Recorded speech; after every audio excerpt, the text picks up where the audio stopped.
Welcome children to one more session of chapter number 6, that is tissues. Today is our 6th session of this chapter. So in our previous session we studied about connective tissues and its various types, in which we studied about blood as connective tissue, bone as connective tissue, ligament and tendons as connective tissues, and cartilages as connective tissue, and we also discussed about areolar and adipose tissues as connective tissues. In today's session, we will study about one more new type of animal tissue, that is muscular tissue, and we will also learn about the characteristic features of muscular tissue. We will study about the types of muscular tissues.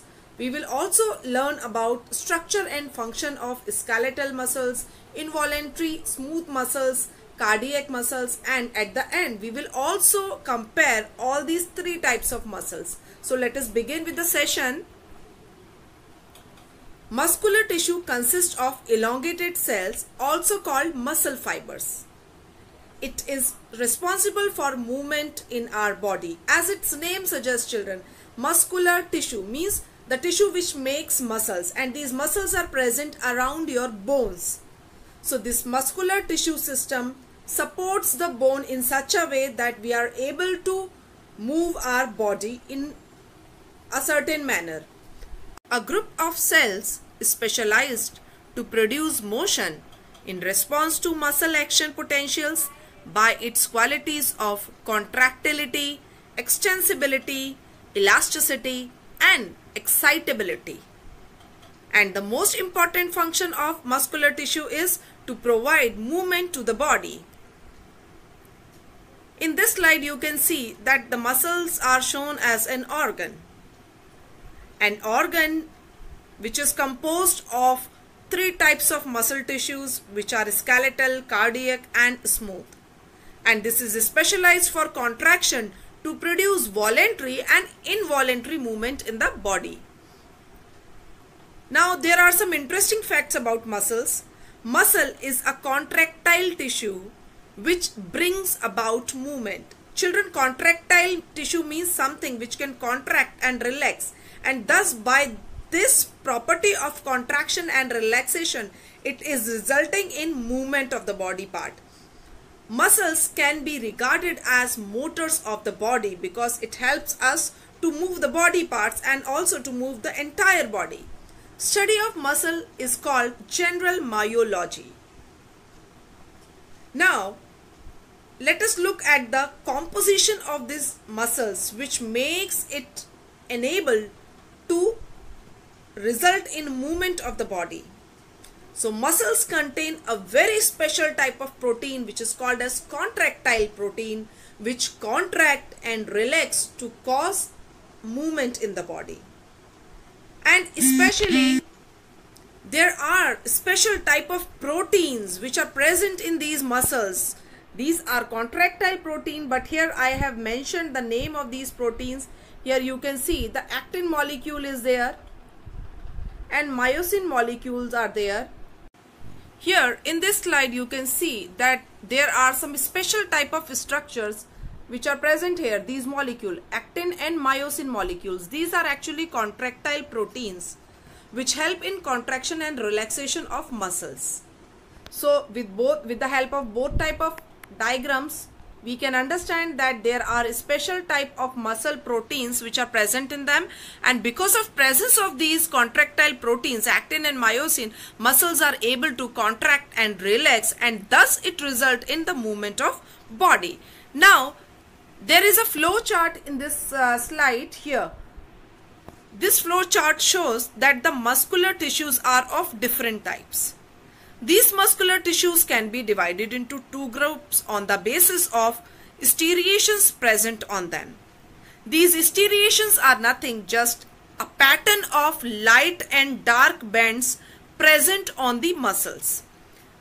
In striated muscles, light and dark bands occur on the muscles and thus forms a striated structure. That is why these muscles are called as striated muscles, whereas in case of smooth muscles these striations are absent.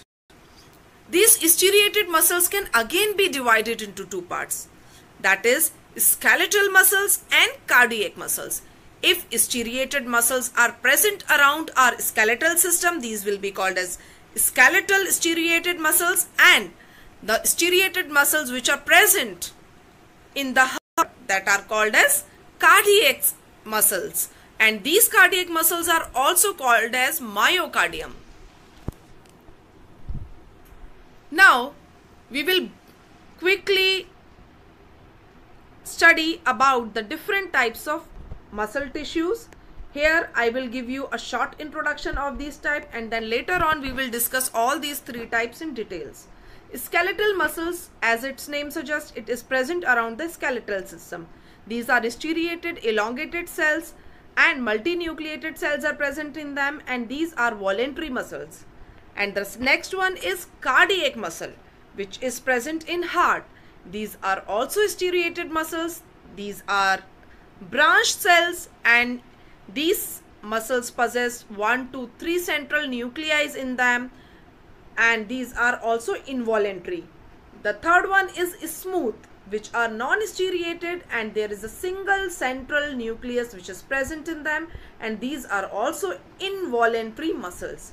Here the diagram of all these three types of muscles is also shown. Now we will study all these three types in detail. So let us first discuss about skeletal muscles. Here in this slide you can easily see the structure of skeletal muscle. These skeletal muscles are present around the bone. See, it is attached to the bone here. So the skeletal muscles are present around the bones. That is why these are called as skeleton muscle, and contraction of these muscles permit movement of the extremities, the eyeballs, the tongue, the chest cavity, and much more. These contractions are consciously controlled by us. That is why these muscles shows voluntary movement. Voluntary movement means when you want to raise your hand, you can raise your hand. When you want to speak something, you can speak something. Means these actions are under control of yours. So these type of muscles which are present in these organs, where the control of muscles, contraction and relaxation is according to our desire, is called as voluntary muscles.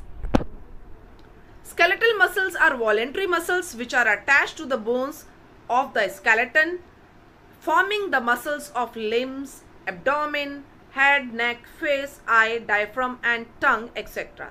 The number of skeletal muscles in the human body is about 640 muscles. Here in this slide you can see a beautiful picture of skeletal muscles, where you can see myofibrils are there, and you can also see a bundle of fibrils which are making a muscle. Now in this slide again we will discuss about some of the characteristic features of skeletal muscles. These muscles show alternate light and dark bands or striations when these muscles are strained. So in this diagram you can see here some bands are there.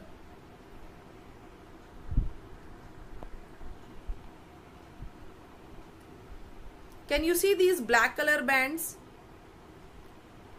These are light and dark bands which are present on these skeletal muscles. Here also in this diagram you can see that these light and dark bands are present here. So these bands are present on these skeletal muscles. That is why these are called as striated muscles. The cells of these tissue are long, cylindrical, unbranched, and multinucleated. Multinucleated means in them so many nuclei can be present. The movement of the foot in alimentary canal or the contraction and relaxation of blood vessels are involuntary movements. Children, can you control the movement of your alimentary canal? Or can you control the movement of your blood vessels? No. We cannot control that movement. So such type of movement is called as involuntary movement, which is not in our control. Smooth muscles or involuntary muscles control the movement of such type of organs like alimentary canal, blood vessels, etc.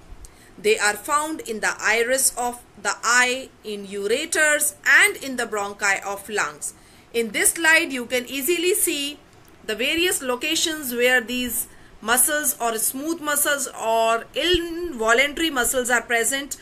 Here you can see eye is there, blood vessel is there, respiratory tract is there, alimentary canal is there, and ureters are there, and urinary bladders are there. In all these organs, involuntary muscles or smooth muscles are present. That is why we are not able to contract or relax these muscles according to our desire, because these are involuntary muscles. Now smooth muscles makes up many of our body internal organs such as walls of stomach, intestine, walls of blood vessel, iris of eye, veins, bladder, and small arteries, gastrointestinal tract, respiratory tract, etc. So here in this slide you can see that these muscles are present in the small intestine also. The cells of these muscles are long with pointed ends, and this makes the shape of these muscles a special kind, that is spindle shape. And these cells have a single nucleus in them. That is why these are also called as uninucleated cells. They are also called as unstriated muscles because there is no band formation on them. The muscles of the heart are of very special type, and these muscles show a rhythmic contraction and relaxation throughout the life. These involuntary muscles are called as cardiac muscles. Cardiac muscle tissue, or heart muscle as it is sometimes called, is found in only one place in the body, that is the walls of the heart. The actual muscular wall of the heart is called as myocardium. Cardiac muscle has a very unique structure and could be described as intermediate or in between skeletal and smooth muscle tissue. These muscles are striated and these have so many mitochondria present in them. Here in this diagram you can see the striations which are present on them, and you can also understand that the structure of these muscles is cylindrical, and these are also branched structure, and these are uninucleated cells. Now we will study about the comparative analysis of voluntary muscle fiber, involuntary or smooth muscle fibers, and cardiac muscle fibers. So here in this slide you can see the structure of striated or striped or skeletal voluntary muscle fibers, which are shown here around the muscles. So here you can see that it is present here around the bones of the limbs. Similarly, in the next one, which is unstriped or non-striated involuntary muscle fibers, which are shown to be present in stomach here or in alimentary canal, are tapering in shape. These are smooth muscle fibers which have single nucleus present in them, and there are no striations which are present on them. And these are elongated cells with pointed ends. Whereas the third one is cardiac muscle fibers, where you can see these are present in heart and there are striations which are present in them, and nucleus is also present in them, and these are branched structure. Now let us study about the characteristics of these three types of muscles. The first one, skeletal muscles, is also called as striped or striated muscles, as they have light and dark bands or striations present in them, and these are also called voluntary muscles as they move as per our desire. These are also called as skeletal muscles because these are attached to the bones and these result in movement of the body or some body parts. Whereas in case of the second type, that is here smooth muscles, These are called unstriped or non-striated muscles, as these do not show light or dark bands on them, and these are also called involuntary as they do not move as per our desire. And the third type is cardiac muscle, which has a structure in between striated and non-striated muscle fibers and are involuntary muscles. These muscles show rhythmic contraction and relaxation throughout the life and also help in pumping the blood in body. Now let us focus on the structure of all these three types of muscles. So the first one, skeletal muscle, has a long cylindrical shape, unbranched cells and multinucleated cells are present. That means in them so many nuclei are present. Fibers are arranged in the forms of bundle and they have light and dark bands present on them. That is why they form as striations and are called as striated muscles. Whereas in case of striped smooth muscles, the spindle shaped cells are present which are uninucleated and the fibers are arranged in the form of sheets, and dark and light bands are absent on them, or we can say striations are absent on them. In third type of cardiac muscles, short cylinder shaped cells are present which are branched structure, and these are uninucleated cells and the fibers are arranged in a form of a network. Faint dark and light bands are present on them.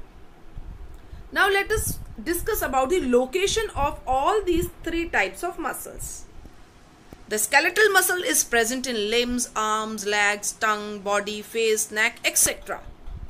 Whereas the smooth muscles are present in iris, ureters, bronchi of lungs, alimentary canal, wall, blood vessels, etc.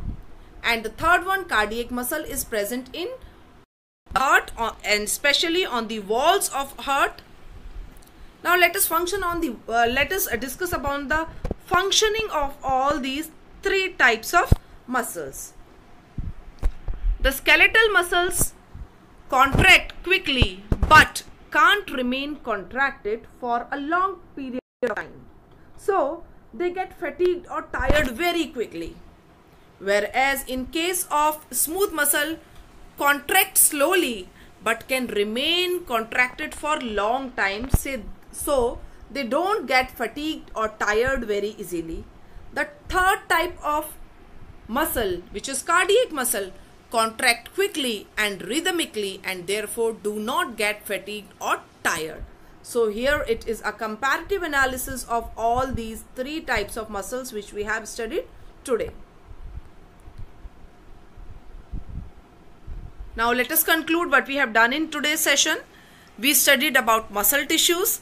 We studied about the specialized function of muscle tissues, that is contraction and relaxation, which result in movement of body part. And there are three types of muscle tissues: skeletal muscles, cardiac muscles and smooth muscles.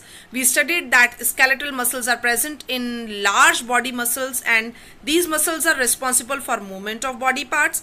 Cardiac muscles are present in heart and smooth muscles are present on the walls of hollow contracting organs, blood vessels, urinary bladder, respiratory organs, digestive system, reproductive tract, etc.